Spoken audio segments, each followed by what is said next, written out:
la mercadotecnia tiene una esencia del valor al negocio y a las marcas, también tiene un impacto a la sociedad, aspectos que realmente construyen el valor de una marca y que inciden en el conocimiento, en la preferencia, en la intención de compra. La narrativa que impacta y conecta con la cultura y con los aspectos que son relevantes para la audiencia. ¿Cómo la inteligencia artificial me puede liberar tiempo operativo para poder desarrollar nuevas capacidades y competencias en mi equipo y yo como líder? Esa debería ser una de las visiones estratégicas del uso de la inteligencia artificial en los equipos de marketing.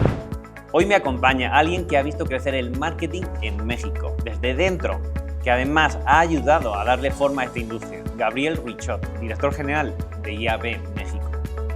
A lo largo de más de 30 años ha desarrollado su carrera entre marketing, ventas, alianzas estratégicas y negocios digitales. Su trayectoria combina experiencia en empresas y liderazgo en el ecosistema digital desde el IAB. También eres conferencista internacional y cree que el marketing suma más a la sociedad cuando genera un valor real. Pues arrancamos un nuevo episodio en Way to the Top y tenemos un verdadero crack en el estudio. Gabriel Richot, bienvenido. Gracias, Juan, un placer estar por acá. Es un gustazo. La verdad que tuvimos la oportunidad de extenderte la invitación en un gran evento de marketing en Adweek México y qué bueno que conseguimos que hoy estés aquí con nosotros. Pues un placer. La verdad es que para mí es un honor estar con ustedes. Han tenido figuras que yo admiro y estimo mucho y para mí es un honor estar con ustedes. Queremos aprovechar mucho este espacio, Gabriel, si te parece bien, no solo para hablar del marketing a nivel táctico, sino a nivel industria, a nivel de responsabilidades de los players que la integran, a nivel de qué importante es la comunidad dentro de todo lo que estamos creando, pero sobre todo también de liderazgo. Cómo el marketing no solo es capaz de mover la economía, sino de influir directamente sobre la sociedad. ¿Te parece bien? ¿Estás Encantado, listo? es un gran enfoque. Vamos por ello. Perfecto. Oye, después de tantos años en la industria, ¿qué te sigue sorprendiendo hoy de ella? La dinámica de seguir aprendiendo todo el tiempo, creo que es algo que en la visión de entender que marketing es una disciplina que está evolucionando, que nunca ha dejado de evolucionar y que va a seguir evolucionando más, ¿no? La necesidad de profesionalizar el ecosistema de marketing ha pasado por etapas donde aprendimos de oficios y de experiencias, de técnicas de ventas, de herramientas que tenían que ver con cómo vendemos más. Y cómo fuimos en los últimos años, décadas, sumando conocimiento y disciplinas, ¿no? Temas de sociología, psicología, economía, finanzas, ahora tecnología en los últimos años. Entonces, esa sensación de ir evolucionando para mí, eso es lo que me fascina todos los días. Pongo un ejemplo, este fin de año estuve jugando con ChatGPT, Claude y Gemini. Y entre las tres estaba desarrollando lo que siempre quise hacer y nunca pude, que era cómo le desarrollo un aplicativo a mi hija de 13 años para que toque cello, lea un libro, etcétera, y le reconozca por las acciones que haga cuánto le voy a dar de domingo, de mesada. Okay. O sea, ahí voy a la versión 20, todavía no está del todo funcional, pero nunca imaginé que lo podía hacer. Yeah. Entonces, visualizar una herramienta de este tipo, diseñar un prototipo, porque la motivación para mí como padre es que mi hija desarrolle un buen hábito de algo, lo puedo tangibilizar así. Entonces, creo que la forma en cómo ve marketing, ¿no? La mercadotecnia como la oportunidad de ver una estrategia de negocio y de diferentes variables que una organización tiene para construir valor. Oye, me encanta. Y no seas tan modesto. Versión 20, jugando con 3 tecnologías de IA, no es poco, ¿eh? Pues es parte de mi parte geek. Yo me considero muy aficionado a interactuar con la tecnología. Sí. Pocos saben, pero detrás de mi background de marketing soy técnico electricista del Politécnico Nacional. Wow. Entonces yo tengo una base de área físico-matemáticas que después me fui hacia la parte de marketing, negocios, interesante, etcétera. Vamos a tirar de ese hilo a lo largo de la entrevista. Oye, me gustó mucho un concepto que hablabas de que siempre se tiene que estar aprendiendo, ¿no? Totalmente. Hay un concepto que me enseñó el director general de donde estamos en ISDI, que se llama lifelong learning. Que es, oye, no siempre te tienes que estar actualizando porque todo pasa tan rápido que en 1 año, 2 años, lo que ya aprendiste se quedó atrás y tienes que seguir pues evolucionando, ¿no? Totalmente. Yo trabajé 17 años en la industria de la música y del entretenimiento. Siempre comparo. Yo entré en 1994 a la industria de la música cuando había un programa de televisión que se llamaba Siempre en Domingo, había una cafés, todavía se vendían discos y cassettes. Y terminó mi ciclo en 2012 para venirme a IAB México, cuando ya había Spotify, cuando ya había YouTube, cuando era toda una transformación completa. Y en esa evolución de la gente cómo consumía música, las discusiones internas en una empresa discográfica de cuál es una estrategia de marketing, ¿no? ¿Por qué la gente va a descubrir un artista? ¿Cómo lo va a descubrir? ¿Cómo lo puedes promover? Entonces, ese entendimiento de este tipo de temas pasó por el oficio de ser disquero a entender que es hoy una visión mucho más robusta, amplia, y que te tienes que estar capacitando y actualizando. Yo lo he vivido en carne propia en mi carrera profesional, la necesidad de estarme capacitando y actualizando todo el tiempo. Me hablas de los 17 años que estuviste en Sony Music. Sony Music. Nunca me cambié de compañía. Es más, yo he trabajado solo 3 empresas en mi vida. Helados Holanda, 9 meses, antes de que se integrara Unilever. BMG, Sony Music, entre fusiones y adquisiciones, y creo que pasé por todas las áreas, solo me faltó firmar artistas, pero pasé por muchas áreas de la industria del entretenimiento, y ya acabo de cumplir 14 años al frente de IAB México. Entonces, muy bien. En cada una de ellas me ha tocado ver transformaciones muy importantes. Oye, amigo, ¿te ha dicho alguna vez alguien que tienes una voz muy cálida? Podría ser locutor de radio. Esa es mi intención no probada, o sea, mi oficio no probado, mi experiencia. Sí me gusta algún día probar ese tema de locución. Qué bueno, pues con las pasiones hay que darle rienda suelta, siempre. Sí, es un buen experimento. Y además conectas con la gente y tengo de alguna manera la oportunidad en un entorno como IAB, donde nos toca a veces conducir foros, eventos de industria, pues exponer ese tipo de práctica. Definitivamente. Al inicio hacía una intro tuya acerca de tu background, que la verdad es impresionante, tienes un carrerón. Decías entrar en compañías, pero es una carrera de 30 años. Sí, ya mucho. Sí. Se dice pronto. Hoy en día, teniendo en cuenta todo eso, ¿qué te reta más? ¿Enseñar cómo lo haces en las diferentes universidades? ¿Liderar la industria, como lo estás haciendo hoy en día desde IAB? ¿O aprender algo nuevo, algo que no dominas, pero que te apasiona? Es que si puedo poner una perspectiva en la mesa, es la combinación de las 3.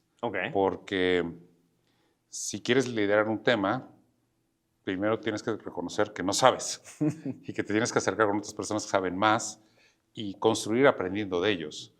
Y por otro lado, algo que creo que aprecio mucho y he valorado y aprendí y disfrutado mucho, particularmente 14 años en IAB México, es que los proyectos de industria, los proyectos que impactan un país, no se construyen en lo individual. Se construyen en comunidad, se construyen cuando como colegas de una industria aprendemos juntos, colaboramos, aprendemos, y el día de mañana, no importa dónde esté, tenemos la posibilidad de seguir construyendo y retándonos constantemente en positivo a ser mejores profesionales, mejores líderes también. ¿No estás alcanzando tus objetivos de negocio? Estrategias eternas, licitaciones desgastantes y partners que no están dando resultados. Te presento a Y Innovation Hub, el primer hub de innovación de marketing de Latinoamérica. Agenda una sesión gratis gracias a Way to the Top en yinnovationhub.com. Pero lo que has dicho, fíjate, me parece súper interesante, que yo de alguna manera estoy alineado con eso, como que los proyectos grandes, los que realmente trascienden, generalmente están apoyados por diferentes players, sean personas, sean empresas, ¿no? Pero, y no por una persona. Pero luego me encuentro en la sociedad como un Elon Musk que tiene una visión sorprendente, 50 años adelante de lo que vivimos hoy, y que contrasta un poco también con eso, ¿no? Y que pues esa visión, sin duda, disruptiva de muchas cosas, es el valor del emprendedor que transforma. La pregunta después es si ese emprendimiento va bajo ciertos principios, valores e impacto, o es por la transformación con muchas de las figuras, Steve Jobs, etcétera, que es el gravitas de querer cambiar, incidir, trascender, pero por el impacto al negocio, por el impacto a cambiar una industria, por el impacto a hacer productos extraordinarios.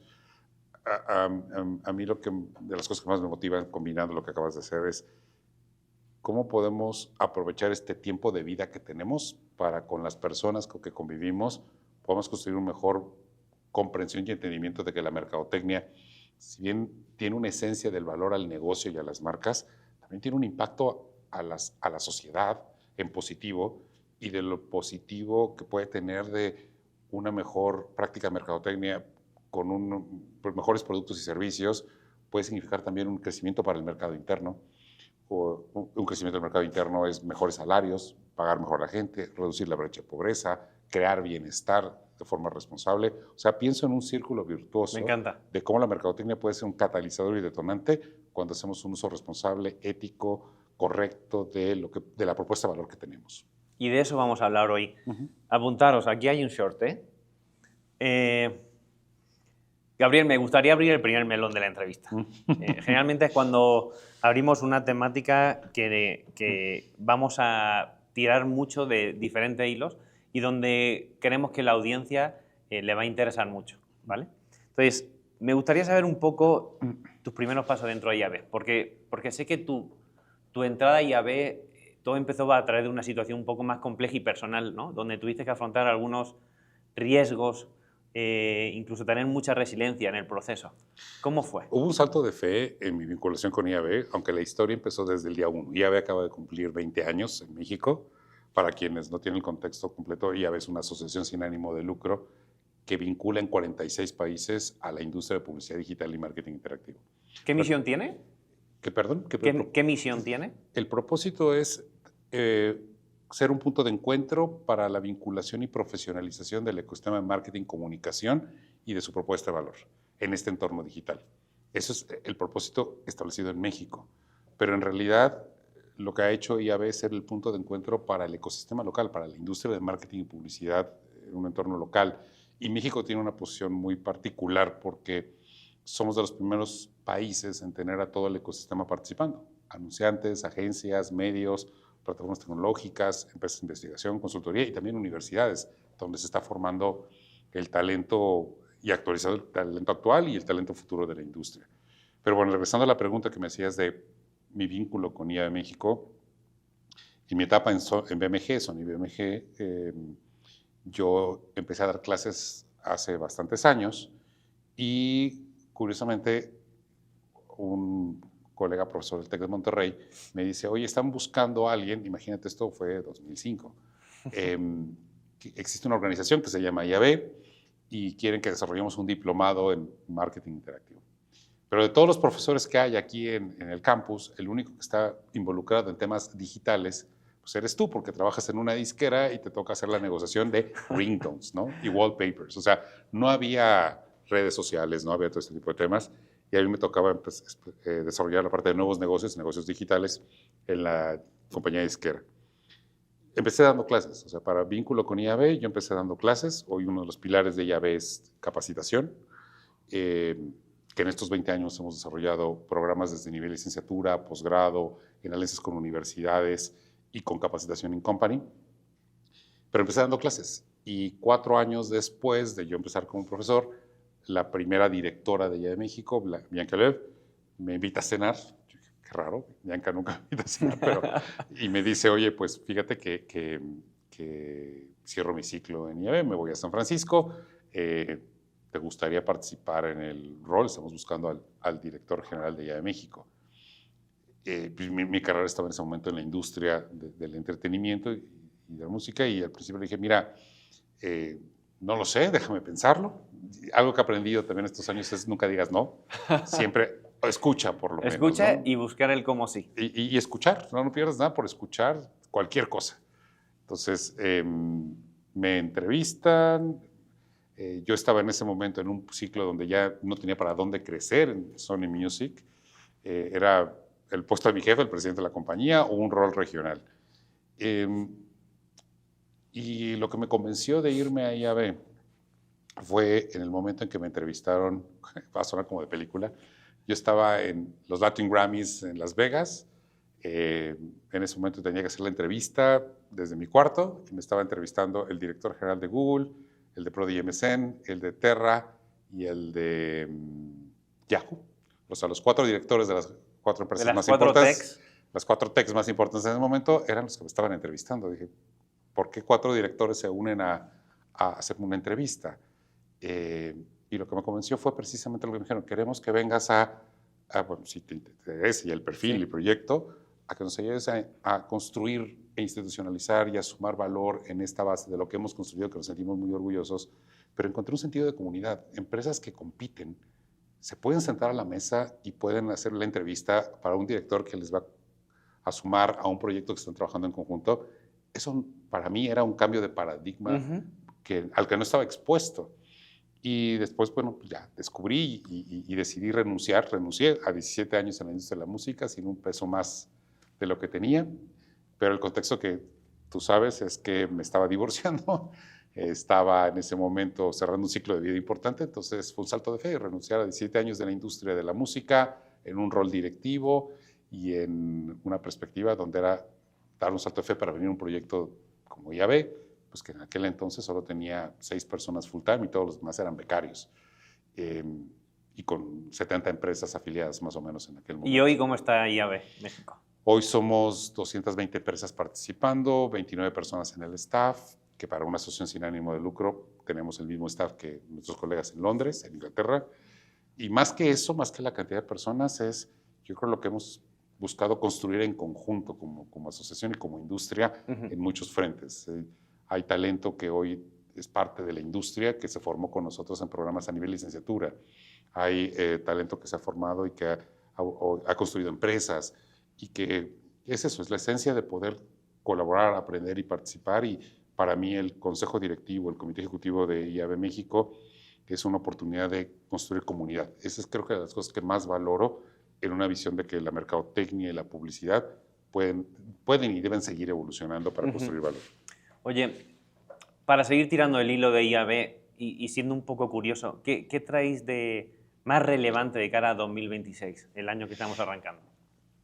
Pues hay muchos frentes y de hecho creo que ese es uno de los grandes retos que hoy tenemos como equipo de IAB México, cómo ante la diversidad de temas podemos construir una agenda de industria en temas tan diversos. El tema de moda, inteligencia artificial. El tema es tan amplio y está transformando tantos aspectos de nuestra vida que solo bajarlo a la visión y acotarlo para entenderlo en la visión de marketing, comunicación y publicidad ha sido un esfuerzo extraordinario. Liberamos en noviembre del año pasado, después de varios meses, trabajando con la industria y universidades. Estuvieron el TEC de Monterrey, la Universidad Panamericana, la Universidad Anáhuac, la Universidad de las Américas en Puebla y varios líderes de industria, un manifiesto de inteligencia artificial orientado hacia el ecosistema de marketing, comunicación y publicidad. Este manifiesto es un framework que estamos invitando a que las empresas lo conozcan, pero que lleven los puntos clave de ese manifiesto hacia su visión estratégica como organización. Estoy viendo a la inteligencia artificial como la oportunidad de contratar software que me ayude a bajar costos, a reducir mi staff o a lograr eficiencias que me permitan desarrollar nuevas competencias en mi equipo y a innovar en cosas que nunca antes había hecho. Te das cuenta que son visiones contrastantes, pero es el mismo contexto.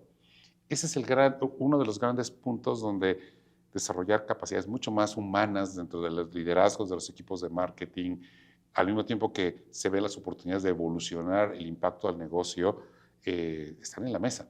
Entonces, la inteligencia artificial aplicada a la parte creativa, a la parte de data y analytics, a la parte de automatización del negocio, a la innovación, son tantos frentes que pues tocan a todas las mesas y a todos los comités.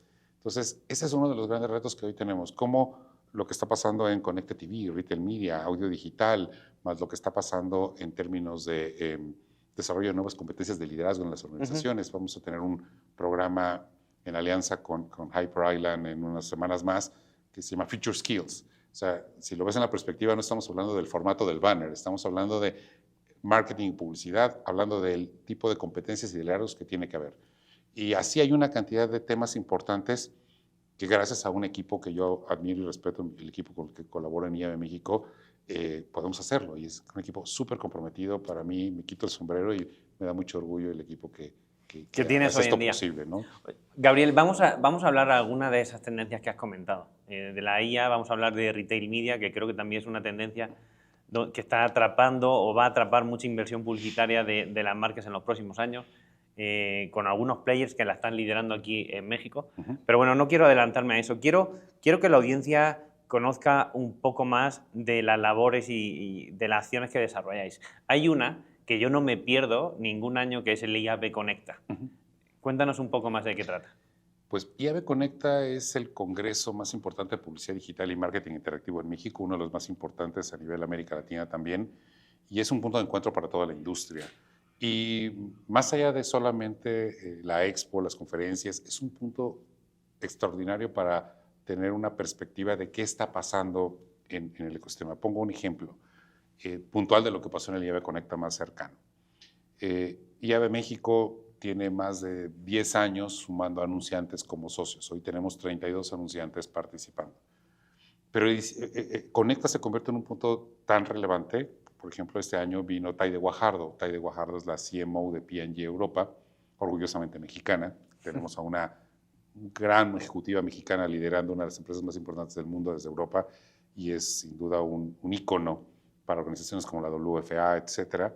Vino a México y su presentación, su exposición, fue una keynote speaker.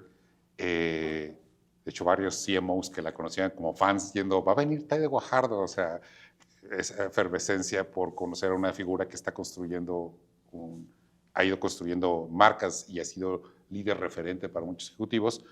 En su keynote hizo referencia al potencial que tiene de crecimiento el mercado mexicano. O sea, el valor del potencial de crecer la inversión publicitaria en México, 4X, es posible si logramos como industria un ecosistema con métricas más claras, transparentes, un ecosistema más claro en cuanto al impacto que esa inversión da al crecimiento de llegar a más personas, el impacto al negocio. Pues podemos crear ese círculo virtuoso también. El que lo diga un anunciante, desde una perspectiva donde no es invierte más, sino estamos convencidos de que puede crecer más el país y la inversión como un reflejo de que podemos crecer mayor el impacto que podemos tener para el mercado interno. La participación de Taide fue clave para que en el mes de agosto se conformara una mesa de anunciantes de México. México es uno de los pocos países en el mundo donde no hay una asociación de anunciantes.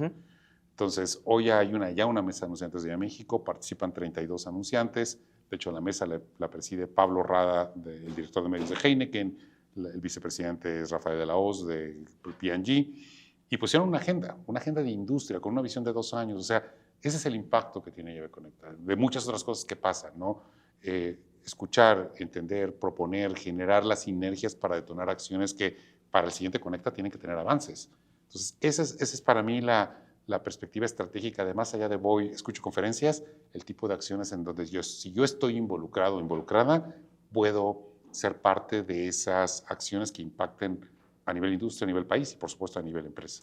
Me encanta y previamente a empezar la entrevista me lo estabas comentando, oye, si somos capaces de concienciar a los tomadores de decisión de las empresas de que el marketing esté más alineado a las variables de negocio, más importancia, más implicación, más recursos se van a destinar a conseguir hacer crecer el negocio a través del marketing y de la publicidad. Y por cierto, te voy a pedir ahí algunos contactos. Has mencionado 3 que estaría encantado de traerlos a Way to the Top. Son grandes figuras que admiramos y respetamos mucho y seguramente serían grandes embajadores de estos temas. Muy bien. ¿Tus KPIs de marketing son difíciles de conseguir? ¿No alcanzaste los niveles de facturación esperados? ¿Tienes que automatizar tus procesos en la compañía? ¿Necesitas crear nuevos canales de ingresos? Descubre el primer hub de innovación de marketing de Latinoamérica, Y Innovation Hub, tu socio de innovación en tu compañía. Oye, antes de empezar con el siguiente bloque, con la apertura del siguiente melón, me gustaría invitar a la audiencia a que se suscriba a nuestro canal de YouTube. Encima de este vídeo, en la parte derecha, tenéis una campanita. Si la encendéis, siempre que lancemos una entrevista tan interesante como la que estamos teniendo hoy con Gabriel, la vais a ver los primeros, vais a ser pioneros siempre y vais a tener mucha más carnita que usar con vuestros colegas de trabajo. Y ahora sí, si quieres, arrancamos el siguiente bloque, también súper interesante, donde queremos entender un poco más la evolución de la publicidad y cómo las nuevas tecnologías están teniendo una injerencia tan grande, ¿vale? Desde tu experiencia, ¿cómo está siendo ese equilibrio entre la necesidad de generar ingresos en el corto plazo, que muchas marcas tienen, en ese equilibrio con, oye, hay que construir, reforzar la marca y sus valores de cara a largo plazo?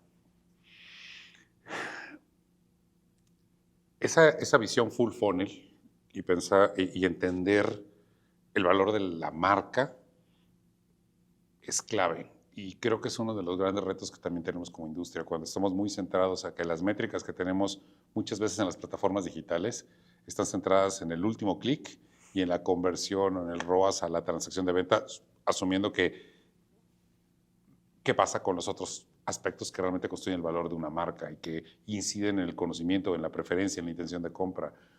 Y sí es un aspecto importante porque no solamente va ligado en cuánto inviertes en la parte upper funnel, sino qué estoy contando. ¿Dónde está la narrativa que impacta y conecta con la cultura y con los aspectos que son relevantes para la audiencia? Eso es creatividad aplicada a lo que va a ser una inversión. Entonces no es solamente inviertas más, sino qué aspectos son relevantes de la forma en cómo yo trato de comunicarme como marca con las audiencias. Entonces, yo creo que esa es una perspectiva donde regresar a ver una visión estratégica de la comprensión del funnel completo y que el entendimiento de que la tecnología es una herramienta que acompaña a lo que debe ser una visión estratégica, es esa parte contrastante, pero que se tiene que alinear. Déjame poner, por ejemplo, una perspectiva al tema de la tecnología.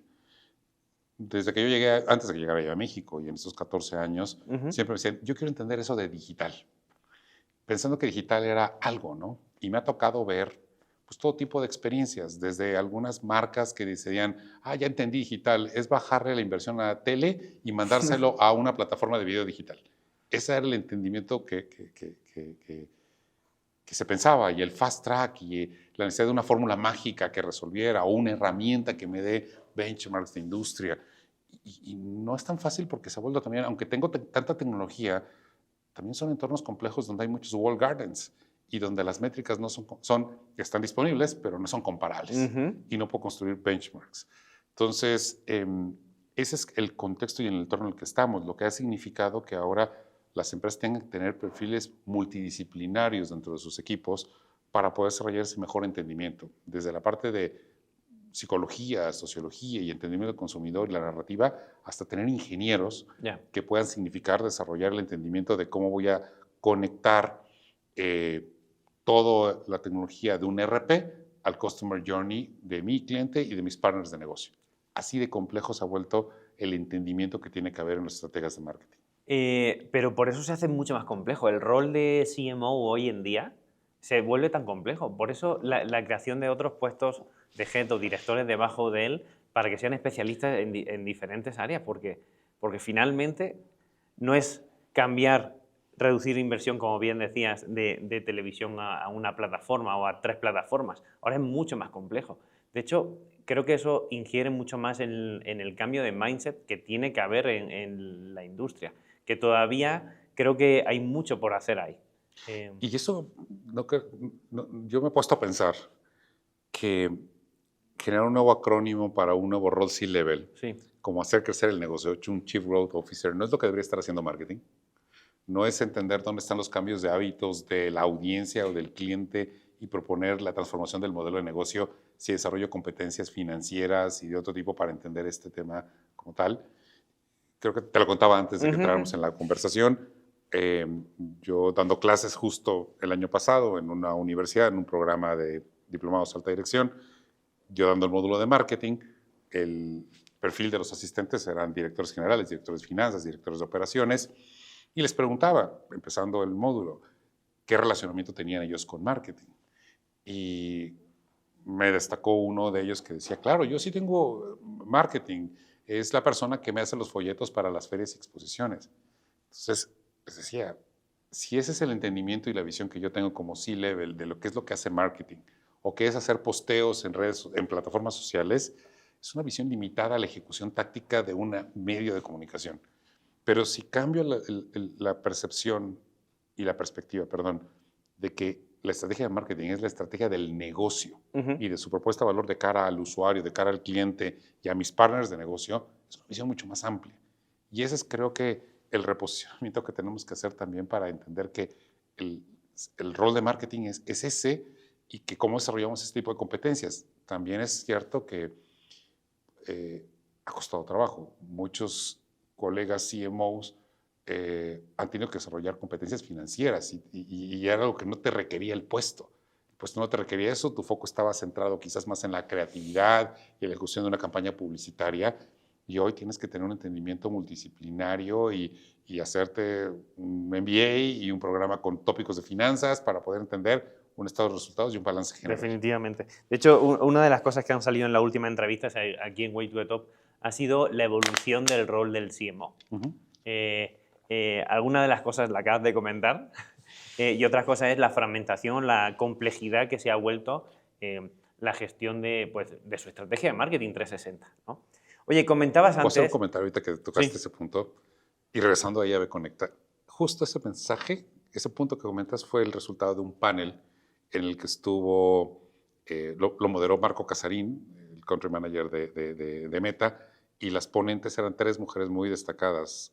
Andrea, la CMO de American Express, Marta García, que es la CMO de Heineken, y estaba Xiomara, que en un momento era la CMO de Aeroméxico.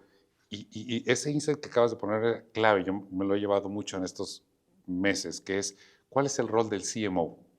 Y es ser un puente entre el CFO y el CEO de cara al usuario, de cara al consumidor.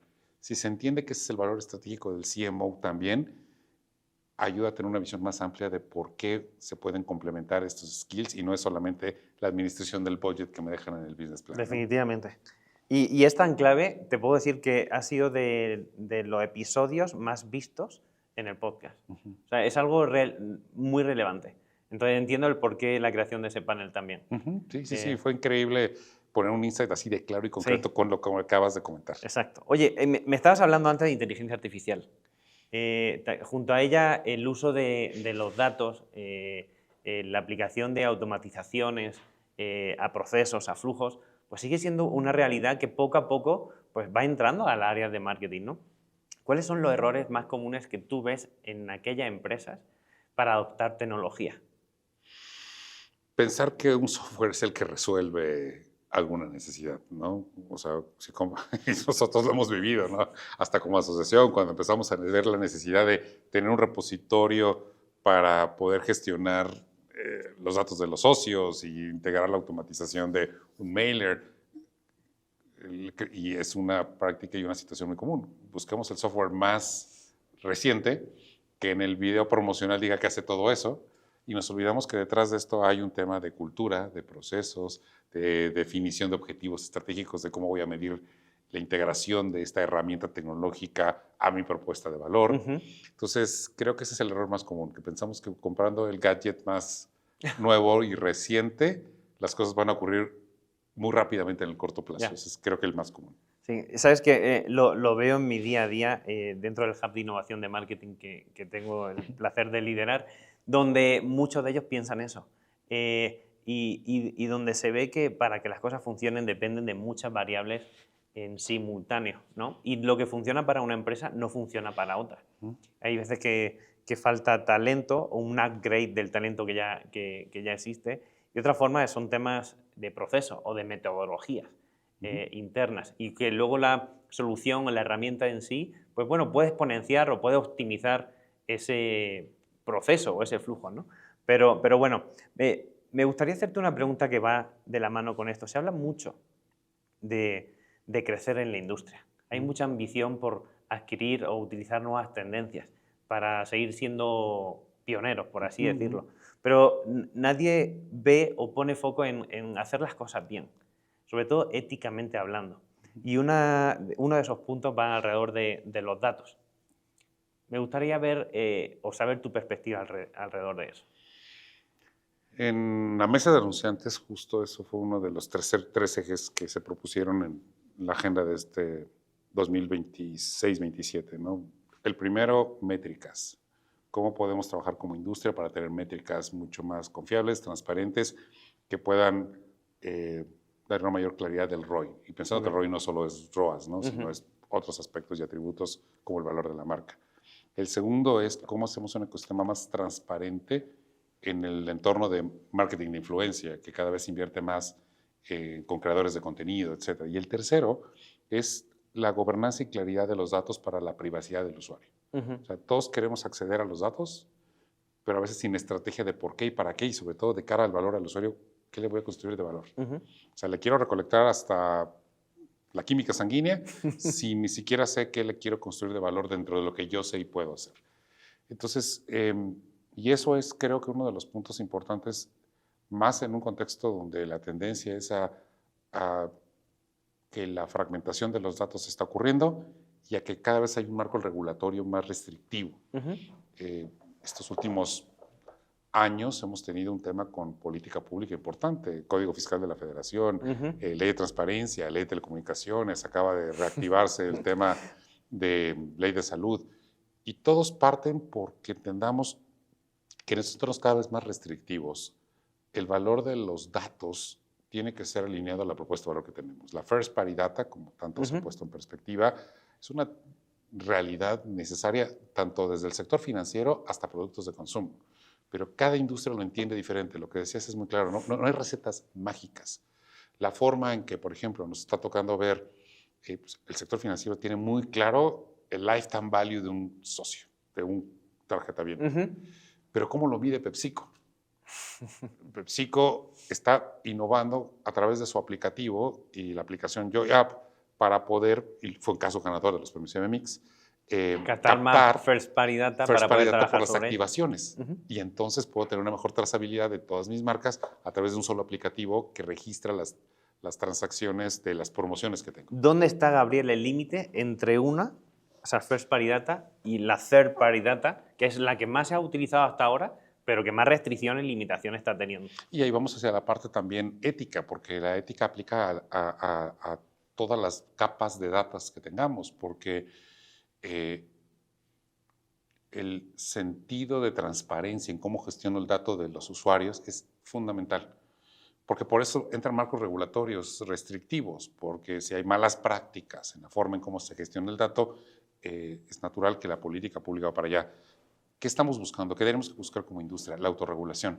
La autorregulación y las buenas prácticas para que la gestión de los datos permita ser transparente al usuario, que el dato es del usuario y que lo que estamos tratando de proponerle es acercarle una propuesta de valor a través de productos, servicios que impacten en su calidad de vida, pero no querer acumular el dato y además después que el usuario pierda trazabilidad, perspectiva de dónde están mis datos personales. Bueno, ¿qué le puedo decir ahora que estamos con tantos cambios de los biométricos y de los aspectos que pasan en aspectos de nuestra vida cotidiana? Bueno, lo mismo con las marcas. Me encanta porque te iba a hacer una pregunta alrededor de esa y me la has contestado directamente, así que avanzamos con la entrevista. Oye, antes de avanzar al siguiente bloque, me gustaría invitar a la audiencia a que se suscribiera a nuestro newsletter. Aquí pueden encontrar un código QR donde escaneándolo directamente pues le va a llegar 3 emails a la semana donde van a conocer tips, aprendizajes, hacks, nuevas tendencias y, por supuesto, los mejores short o fragmentos de este tipo de entrevistas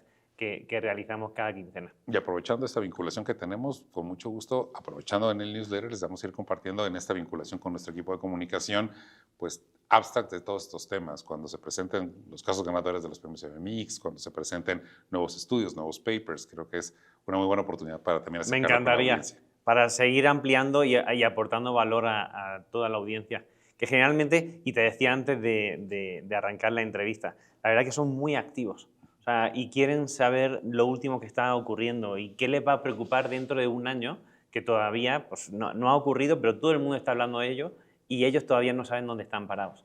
Así que te lo agradezco de antemano. No, gracias, encantado. Y esa sensación de muchos no sabemos dónde estamos parados, la tenemos todo el tiempo, ¿no? Entonces, esa necesidad de estarse vinculando, acercándose a foros como el que ustedes proponen y estarse capacitando y actualizando es clave. Puedo hacer una anécdota ya que Adelante, estamos contando. por favor. ¿Qué me inspira también, no? Pensar que hay personas que hoy tienen 70, vamos a hacer una sociedad cada vez más con adultos mayores. Yo tengo 53 años, hacia 20 años, ¿qué voy a estar haciendo? ¿Qué va a estar haciendo mi generación? Hoy, ¿qué estamos construyendo de valor con los decanos de la industria del marketing y la publicidad que pusieron las bases de esto, ¿no? Entonces, una de las cosas que más me ha inspirado es cuando hay personas de esa generación hoy cercanas a la industria o que se han ido retirando, pero que se siguen actualizando. Te pongo un ejemplo. Luis Maldonado, que era el director general de Radiopolis, tenía 74 años. Se acaba de retirar.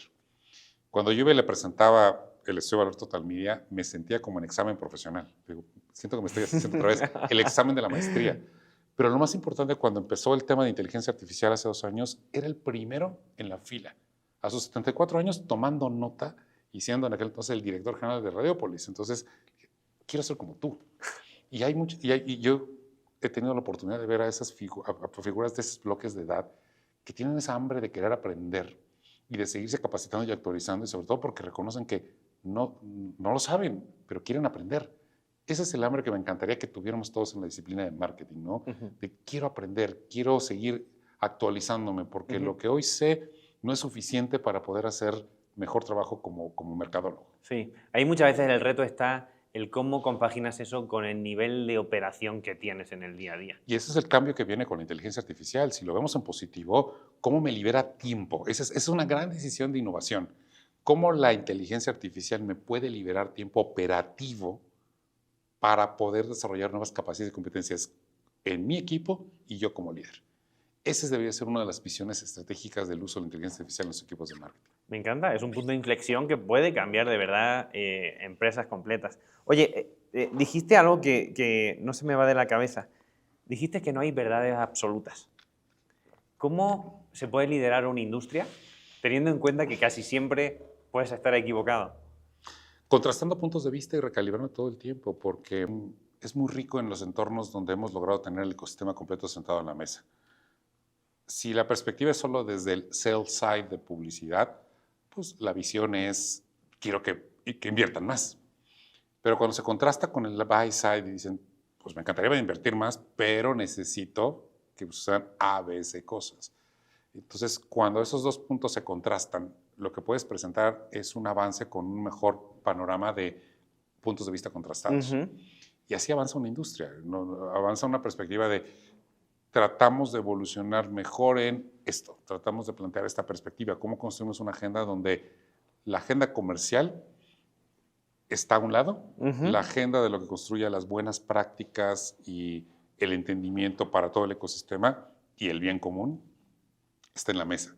Así se construye una industria, no solo para el interés de una sola empresa, sino el deseo de que exista un ecosistema donde desde las grandes corporaciones, medianas y pequeñas, exista la movilidad de poder generar valor. Ahí va de la mano a lo que comentabas al principio en la entrevista, que el proyecto realmente trasciende cuando la comunidad, de forma más completa e integral, compone o da pasos en conjunto, ¿no? Correcto. Oye, tengo aquí una noticia súper interesante y quiero que me hables de ella. AVE, CIM y IAB presentaron recientemente la 6ª edición del estudio Valor Total Media. Correcto. Es un estudio que muestra la inversión publicitaria y cómo ésta impulsa el crecimiento en sí de la sociedad. ¿Por qué esto es algo tan importante? Un poco construyendo con la pregunta anterior, precisamente cómo construyes una industria es cambiar paradigmas. Y el paradigma convencional hubiera sido, ¿cuál es la asociación grande que va a construir el proyecto más grande? Y este es un gran ejemplo, ese es un primer gran statement de Total Media. Nos unimos 3 asociaciones para trabajar y complementar nuestro expertise y poder hacer este estudio que no solo mide digital, sino mide la evolución de la inversión publicitaria en México. Un dato muy concreto. En México, el total de la inversión publicitaria en México, comparada al PIB, apenas llega a ser el 0.57% del PIB. Si comparas esa relación publicidad a PIB, en Brasil es el 0.7%. En España, en China, Estados Unidos, Reino Unido, esa proporción es hasta el 1.5%. O sea, se entiende en esos mercados que la publicidad es un catalizador y un detonante de la movilidad de productos y servicios, de la dinamismo del mercado interno, que hace crecer de forma responsable el consumo privado, el consumo interno. Esa es la meta que podemos tener como México. Si logramos llevar la publicidad en su relación al PIB a que sea el 1%, quiere decir que logramos crecer la economía del mercado mexicano y que por ende estamos construyendo en un mercado formal un mayor impacto. Ese es uno de los indicadores que no tendríamos si no tuviéramos ese estudio. Y si bien este estudio también nos ha permitido ver cómo la evolución publicitaria ha ido creciendo en plataformas y formatos digitales, hoy todos los medios tienen un componente digital. Este estudio, esta edición en particular, por ejemplo, nos permitió ver periódicos y revistas. El componente digital que tiene la inversión publicitaria en sus propiedades digitales es prácticamente el mismo que tiene en la parte impresa analógica. Temas que no hubiéramos podido apreciar sin ese mismo ejercicio. Conecta TV, ¿cuánto se está invirtiendo ya en Conecta TV en México, por ejemplo? Eso es posible gracias a que 3 asociaciones nos unimos y que la industria confía en ese proyecto para que nos puedan aportar datos y poder presentar un dato a valor agregado como ese. Gabriel, me encanta. ¿Dónde y cómo podemos acceder a ese estudio? Hoy la versión pública, si ustedes entran a cualquier buscador y ponen Estudio Valor Total Media México, les va a dar la versión pública más reciente. Hay un histórico de todos ellos. Los lleva a un sitio web colaborativo, que es precisamente Estudio Valor Total Media, estudiototalmedia.mx. Buenísimo. Y ahí pueden descargar la versión pública de este y de los estudios anteriores. Genial. Debajo de esta entrevista encontrarán el link para que pues, no se la pierdan, no se confundan, ¿de acuerdo? Este episodio es patrocinado por Fractus. Invierte en fracciones y genera ingresos mensuales, o bien disfruta en el paraíso por una fracción del costo. Tienes casi 30 años de trayectoria, se dice pronto. ¿Cuáles son los 3 grandes aprendizajes que han llevado a Gabriel Ruichot llegar al día de hoy? ¿Que han marcado tu carrera?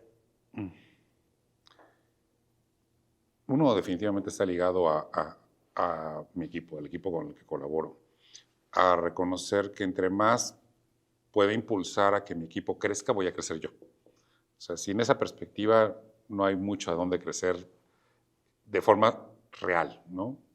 Porque además esas personas con las que he podido colaborar o alguna vez han sido parte de mi equipo, nunca hemos dejado de tener contacto y se vuelven después los mejores aliados para seguir creciendo. Entonces, ese para mí ha sido una de las partes clave, ¿no? Tú vas a crecer tanto como tu equipo crezca y estas personas van a seguir creciendo su propio camino y van a replicarlo después. Entonces, esa es una máxima de experiencia de vida. 2, la humildad de saber que no tengo la verdad absoluta. O sea, el no tener la verdad absoluta me obliga a tener sentido de humildad y al contrario de vulnerabilidad. Cuando yo renuncio a Sony Music y vengo a IAB México, según yo sé de digital, porque llevo 4 años dando clases en el diplomado y llevaba la parte de la disquera, llego al primer evento de IAB en Estados Unidos, al Annual Leadership Meeting, y era 2012, y era el boom de Programmatic Advertising. DSP, Trading Desk, Ad Exchanges, Real-Time Bidding, o sea, acrónimos por todos lados. Dije, ¿esto es publicidad? ¿A qué vino? No tengo ni idea de qué me están hablando. Ese sentido de vulnerabilidad fue lo que me obligó a aprender, a estudiar, a informarme, a todos los días buscar información y encontrar espacios de capacitación. Acabo de tomar como alumno un programa con mis colegas de IAB España de Branded Content. Okay. Y ahí voy como alumno y habrá otras veces que voy como profesor.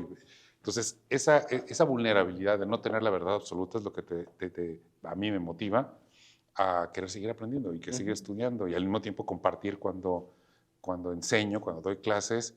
Es alguna máxima que siempre me habían dicho es, cuando enseñas empiezas a aprender. Y además, dependiendo del segmento de edad, pero no importa, siempre van a ser jóvenes, ¿no? He dado clases principalmente en maestría y también en licenciatura, pero siempre va a ser la fuente de la eterna juventud. No importa que tú tengas 38, 48, 58, ellos van a tener siempre 20, 22. Y eso te mantiene joven, y eso te mantiene fresco. Entonces, creo que esa es la segunda... el segundo aprendizaje. ¿Y el último cuál sería? Yo creo que estaba más ligado a la perspectiva familiar. Y es que siempre tienes...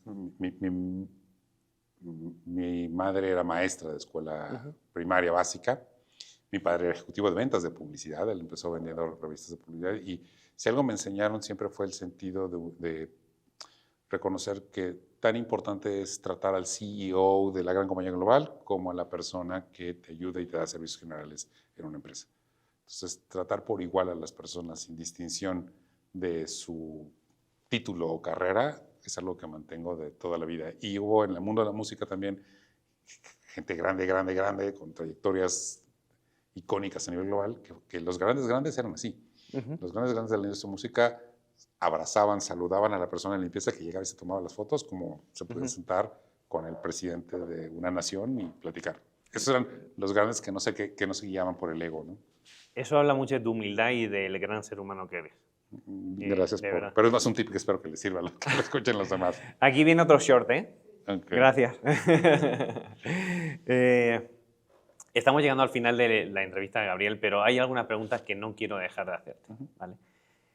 Llevas muchos años dedicada a la educación, ¿no? Comentamos que has dado o impartido clases en licenciaturas, en maestrías de publicidad, de comunicación integral, de mercadotecnia, de marketing digital. ¿Qué te llena, qué te apasiona hoy en día después de haberlo hecho durante tantos años? Hoy sigo dando clases y mientras tenga salud y vida podré buscar seguirlo dando clases porque me expone precisamente a llegar a diferentes segmentos. Y cuando me refiero a segmentos, es como te decía, desde perfiles alta dirección a los cuales, si no le pones valor en tu conversación y encuentran valor, pierdes la atención, porque es gente que tiene mucha experiencia, personas que tienen mucha experiencia y que buscan algo que realmente les aporte un punto de vista diferente o que les haga pensar de forma diferente. Pero al mismo tiempo he dado clase a nivel licenciatura, donde alguna vez llegó un alumno y me dijo, oiga, prof, ¿usted cree que eso que nos enseñó de YouTube y de video digital lo pueda yo hacer con mis hermanas? Y era Rafa Velázquez, que hoy es de los Polinesios. Y así tengo muchas perspectivas, ¿no? de historias de vida que me motivan a pensar eso. Y ahorita, por ejemplo, el caso más cercano que tengo, y esto lo estamos haciendo como IAB y como industria, estamos colaborando con un proyecto que se llama el Colegio Vasconcelos, el Centro Educativo Vasconcelos. Es un proyecto que tiene 20 años acercando formación de calidad a nivel preparatoria para alumnos en la zona del entorno de los pueblos de Santa Fe, aquí arriba en la Ciudad de México. Es un proyecto donde las instalaciones del Colegio Eaton se aprovechan en la tarde para que chicos de este entorno accedan a educación preparatoria. Tienen 90% de aprobación de formación de alumnos a nivel licenciatura, o sea, se van directo a licenciatura. Varios de ellos ya son hasta figuras que han sido roles importantes en secretarías de Estado, en temas de despachos de abogados, etc. Pero es un proyecto que darle clases a chicos en este nivel de preparatoria quisimos hacer un primer laboratorio de marketing digital. Enseñarles que marketing puede ser una herramienta para darle visibilidad al Centro Educativo Vasconcelos, consigan más donantes y le pongan la perspectiva de vida. Eso es el tipo de factores que me motivan de seguir dando clase, de cómo puedes acercarle a un chico a nivel preparatoria, me traslado cuando yo estaba en nivel preparatoria, pues algo que te cambie la perspectiva y que digas, el valor de la mercadotecnia también puede ayudar a conseguir una beca, me puede ayudar a que conozcan este programa y que si llegan más donantes al proyecto. Ese es un ejemplo, te digo, Me encanta el caso. del Express, de lo diverso que es, ¿no? Me encanta el caso, porque eso al final te llena mucho. Sí, y encuentro el espacio. Exacto. O sea, trato de balancearlo. No me da la vida para dar clases todos los días, pero mi periodo para dar clases desde el nivel de licenciatura hasta posgrado es julio a septiembre. Ahí sí me vas a encontrar dando clases casi todos los días. Cada vez que puedas. Todos los días. El resto del año no me da la vida para hacerlo. Pero me gustaría poner un comentario también diferente, casi también en el cierre de lo que mencionabas de marketing. Hemos usado mucho y acuñado el concepto marketing digital, pensando que es el uso de las herramientas social media, aplicaciones, buscadores, etc.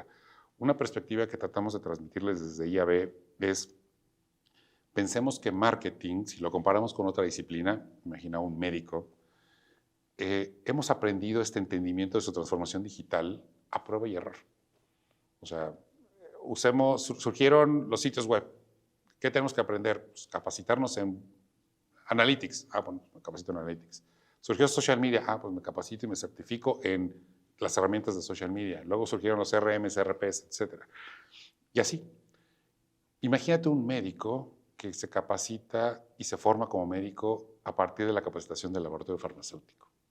Los laboratorios farmacéuticos salvan millones de vidas con muchos de los tratamientos que tienen. Pero de verdad, ¿tengo la capacidad de diagnosticar al paciente antes de recetarle un tratamiento farmacéutico? Y esa es la perspectiva que estamos tratando de transmitirles desde una perspectiva agnóstica y en beneficio de nuestros propios socios que son plataformas tecnológicas. Hay que desarrollar ese conocimiento agnóstico de la evolución de marketing en un entorno digital y omnicanal, etcétera, para poder obtener el mayor valor de los datos, de la tecnología y del contenido, y no solo pensar en cuál es la herramienta más reciente que tengo que incorporar en mi estrategia de marketing. Que es un poco lo que decías al principio. Correcto. Oye, estarás de acuerdo conmigo que estamos en una industria súper cambiante. Todo va muy rápido, apenas nos da tiempo a adoptar las cosas que van llegando. ¿Qué es lo que más te apasiona en este momento? Temas no resueltos. Te pongo un ejemplo.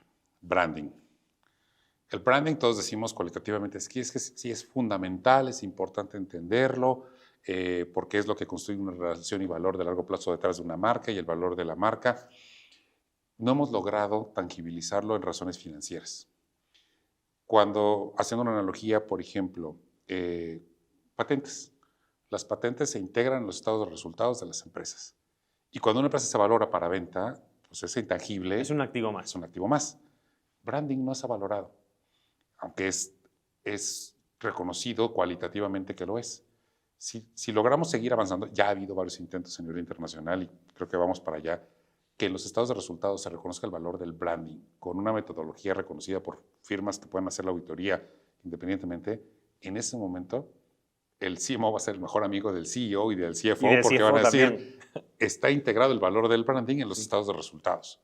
Eso yo creo que nos va a tocar vivirlo en términos de la evolución de los próximos años a tener esa valoración financiera del impacto de la marca. ¿Cómo? Claro, pero ahí el reto es cómo se mide ese branding, bajo qué metodología que se pueda estandarizar a nivel global y que se pueda aceptar en un valor, en equity de la compañía, ¿no? Yo lo platicaba con Mauricio Martínez, el director de Kantar. Es una aproximación, o sea, la metodología de Kantar que hace la medición de brands, es una metodología. ¿Qué es lo que ha faltado? Que se estandarice para que realmente las firmas financieras y las normas financieras internacionales lo reconozcan como tal. Pero ya hay una base.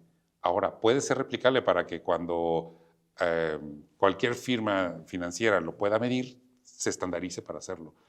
Y digo, la conversación está ahí clave porque eso es parte importante para darle el soporte financiero. ¿Por qué las empresas invierten en patentes?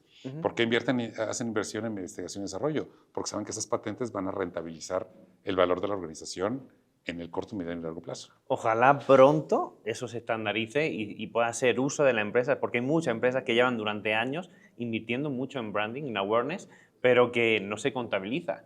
Sí. Hay otras dos que luego cuento, de otra perspectiva, que también me apasionan en este momento. Okay. Oye, si miramos al marketing y a la publicidad de cara al futuro, a los próximos 10 años, me gustaría que me dijeras qué es lo que más te entusiasma y qué es lo que más te preocupa. Lo que más me preocupa, voy a empezar por lo que más me preocupa, es que tengamos una visión cortoplacista de que las decisiones de marketing estén ligadas solamente en el lower funnel. Porque eso solo significa ser más eficientes en cómo convierto a la última etapa de la venta sin hacer todo el trabajo previo. Es como decir, ¿cómo logro, sin hacer todo el esfuerzo previo, vender más? Es como pensando en las viejas prácticas, es si yo solo invierto en publicidad, pues voy a vender más, ¿no? En un momento dado esa perspectiva se agotó, tuvo que evolucionar a otra cosa. Eso es lo que más me preocupa, que sigamos pensando que las decisiones de inversión en marketing son solo en la parte del lower funnel, que no entendamos una visión completa del tema y que también tengamos una perspectiva muy cortoplacista del valor del marketing, porque si eso no nos permite ver el impacto real hacia las personas, hacia la sociedad y al mismo negocio en una visión de mediano y largo plazo. Creo que es lo que más me plantearía un entorno donde no necesariamente la automatización y la hiperpersonalización de la publicidad le construye valor. Y que significa en positivo, vamos a cambiarla, que es lo que más me entusiasma, pensar que la mercadotecnia puede ser el uso responsable de todas estas herramientas tecnológicas, datos y de contenido para no solamente vender más, sino para poder hacer una diferencia en la sociedad y en el mundo. Me motiva mucho, por ejemplo, empresas como el fundador de Patagonia, el fundador de una empresa que se llama Interface, que también es muy de productos industriales. Esa es la visión de, estoy aquí para, sí, construir valor a partir de esto, pero ¿qué quiero que trascienda? Ujú. Yo creo que si los mercadólogos nos llevamos una perspectiva cada vez más consciente, hay un filósofo que se llama Zygmunt Bauman y que cuestiona el valor de la publicidad y de la mercadotecnia, en donde se ha puesto énfasis en la creación de ciertos conceptos de belleza, etc. ¿Cómo ponemos una visión más allá de eso al valor realmente que podemos construir si le ponemos esa dosis humana en los liderazgos de marketing y en los equipos para construir valor al negocio y para construir a las personas? Y que vaya ligado a narrativas que construyan también un sentido de integración como sociedad. Es muy idealista, pero ya me preguntaste qué más me motiva. Es parte de lo que me motiva a seguir todos los días en IAB, ¿no? Yo creo que de aquí podría salir una conversación, una entrevista solo hablando de esto. La luz y la sombra del marketing en los siguientes años. Ahí tienes un tema para hacer un panel. Exacto. Chicos, aquí hay otro short que me encantó. O sea, hay que sintetizar algunas cosas, pero hay un short, o sea, hay mucha información muy contenida en, en esta pregunta. Gabriel, estamos llegando al final de la entrevista. Y me es una pena porque he tenido que saltar en muchas preguntas por respetar los tiempos del equipo de producción que está por ahí detrás. Hagamos también. una segunda parte. Exacto. Y me invitas con Efraín Mendicuti, que si lo ve, Exacto. siempre compartimos tus planes. Exacto. Que ayer que estuve con él me mandó un abrazo para ti. Muchas gracias. Y de aquí le mandamos un abrazo a Efraín Mendicuti. Después de este recorrido profesional tan interesante que has tenido en tu trayectoria, ¿qué es para ti llegar a la cima? Mi abuela materna llegó por primera vez a Popocatépetl a los 63 años. Y para mí fue una figura muy relevante en mi infancia. Y trasladando lo que significa llegar a la cima, no significa ya llegar al Popocatépetl, se acabó mi vida, ¿no? Ya no tengo más que hacer. Yo creo que el llegar a la cima no es un estatus, no es un estadio único, porque piensas, ya, llegar a la cima, se acabó. En realidad es todos los días, ¿no? Cómo disfruté al máximo el día de hoy y el siguiente día y el que viene, con sus altas y con sus bajas, ¿eh? O sea, no quiero decir que todos los días son perfectos, ¿no? Sino más bien, cada uno hace que al final de mi vida, eso sí sería llegar a la cima, porque ya no hay más días que vivir, diga, cada día valió la pena. O sea, si puedo llegar al final de mi vida y decir, cada día valió la pena, y no solo porque yo lo disfruté, sino porque aporté, porque construí, porque pude construir, sumar a otras voluntades, valió la pena. Entonces eso es llegar a la cima, que llegas al final de tu vida biológica y te puedas sentir, si estás medianamente consciente, valió la pena, ya me voy a descansar, valió la pena. Me encanta, Gabriel, y no me lo esperaba, por eso me encanta más todavía. Oye, si tuvieras que dejar una frase legado, una frase que resuma o interprete tu filosofía de vida, tu propósito, ¿cuál sería? Uy, la tengo súper clara, hagamos que cada día cuente. Hagamos que cada día cuente. Sí. Que va muy de la mano con el aprendizaje. Sí, por eso, ¿no? hagamos que cada día cuente. Algo aprendí, algo aporté, algo sumé, algo hice diferente, algo pude haberle cambiado la vida a una persona. Yo colaboro en una organización que se llama Techo México, un techo para mi país. Tengo 15 años colaborando con ellos.